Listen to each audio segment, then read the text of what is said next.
In the countryside around Rwanda's volcanic slopes, the villagers have always known these creatures with a human face who loom suddenly out of the foliage with a brisk crack and an agility which their weight would seem to defy. On the volcanic slopes where three countries meet, Congo, Uganda, and Rwanda, this particular species is adapted to the mountain climate, protected from cold by a thick pelt.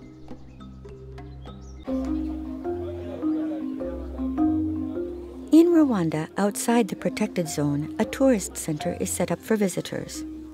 This is where visitors receive precise instructions and learn how to behave when approaching gorillas.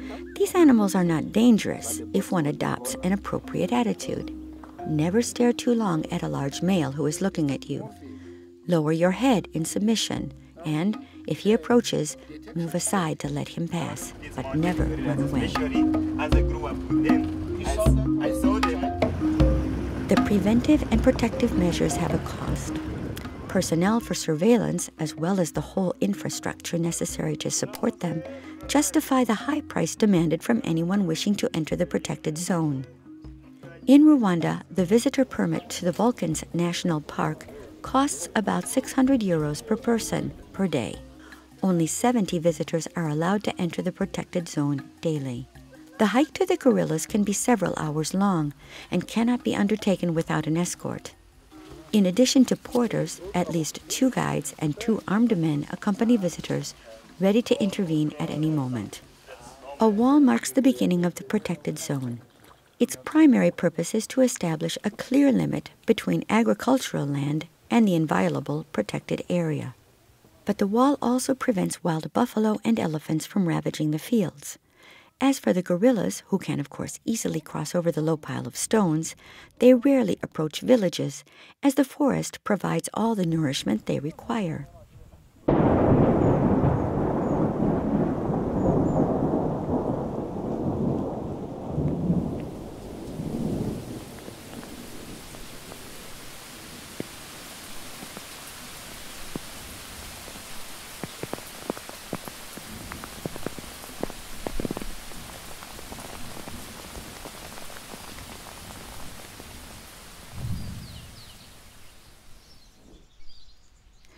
The guide Emmanuel Haririmana, who grew up next to the primeval forest, warns visitors not to approach gorillas without first asking their permission. No, we need to ask the permission. How we do ask the permission? Say, that's hello, may we join you? And the silverback, or maybe one of them, if they don't want us to join, just that's no, no, no. Me and Placide, please stop where you are. Don't make any further step. We stay there. Keep begging.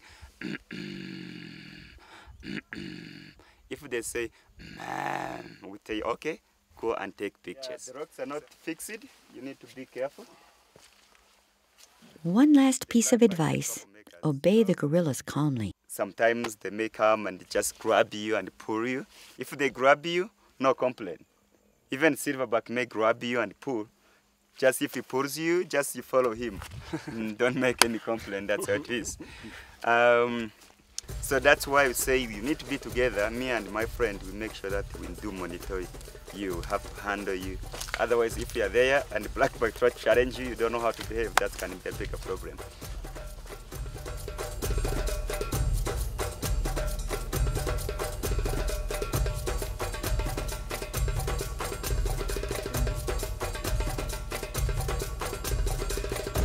Freshly broken bamboo and fresh dung mean the gorillas are not far. Are you ready?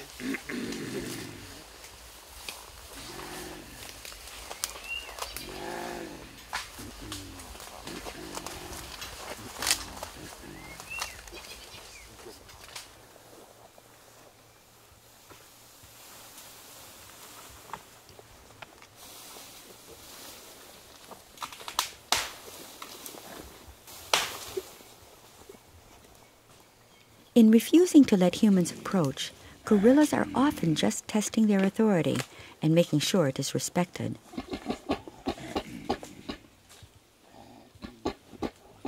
Then, after being asked once or twice, they will accept. But tolerance for the presence of humans can vary from family to family. Some refuse to let anyone close.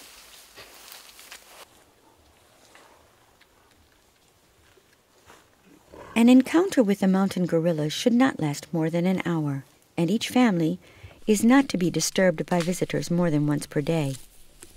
These measures allow the animals to become accustomed to a regular and peaceful human presence without modifying their natural behavior as wild animals.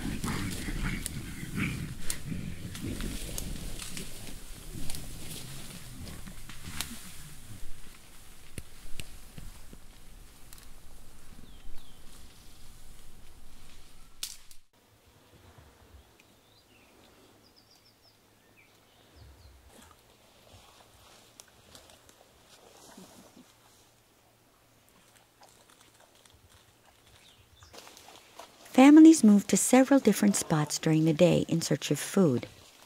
Between 10 and 40 family members are grouped under the rule of a dominant male, justly called a silverback. This distinctive coloring only appears when the gorilla is fully mature. He may be 2 meters tall and can weigh 200 kilos.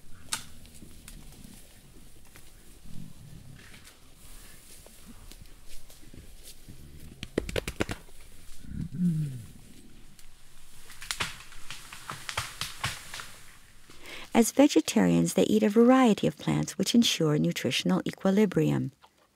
This activity occupies most of their time.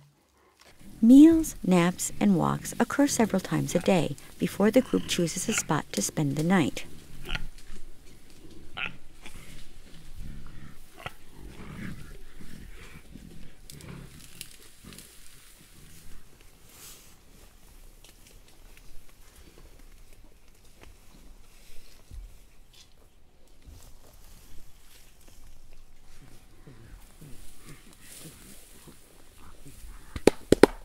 Rwanda's government finally managed to persuade most local people that a respect for the environment would result in an increase in ecotourism, a source of employment and revenue for them.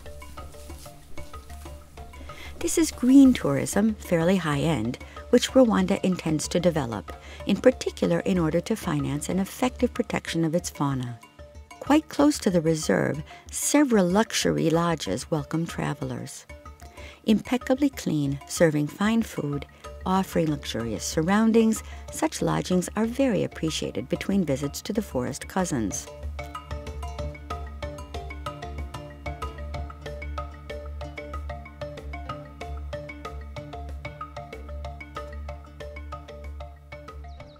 Today we know that about 96% of gorilla DNA is the same as our own. We see them show emotion, communicate, and reflect. But they remain enigmatic.